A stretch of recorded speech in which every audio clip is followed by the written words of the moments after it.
discussion about school shootings and lockdowns can certainly be difficult for parents to have with their children. But experts have some advice for families as a new school year gets underway here in Connecticut. News 8's Tim Harfman joins us now live with more on that. Tim. Catherine and Dennis, good evening. Those we spoke with today say transitioning back to school can be difficult to begin with.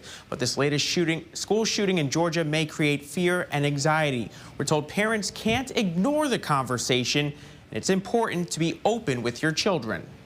The recent shooting in Georgia may be on the minds of parents, students, and educators as Connecticut schools head back to the classrooms.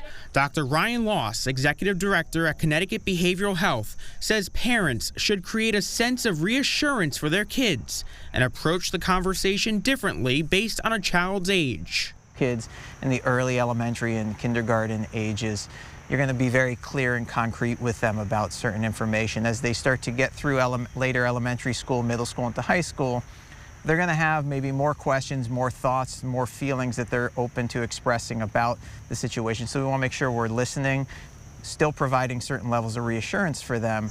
Loss says the folks most traumatized are those who suffered and struggled with a tragedy, including those impacted by the 2012 school shooting in Sandy Hook.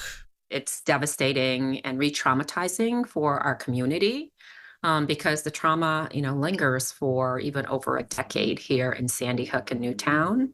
And we know what those families are going through in Winder, Georgia. The trauma hits home for Nicole Hawley, whose son Dylan was tragically killed inside his first grade classroom at Sandy Hook Elementary. This is something that no one can ever actually be prepared for. And it is a never-ending cycle of grief. Through her grief, Hawley says what's most important is for parents to not avoid the conversation. Don't hide and not talk about it, because kids know more than we think they know at any age. So be honest with them, be open to them, validate their concerns and feelings. Allow them to see that you have your own concerns and feelings. She says parents should remind their kids that local schools and communities have safety protocols in place. Schools are still one of the safest places to be. School shootings are not the norm. It's something that we have a lot of fear about, but schools are actually very safe places.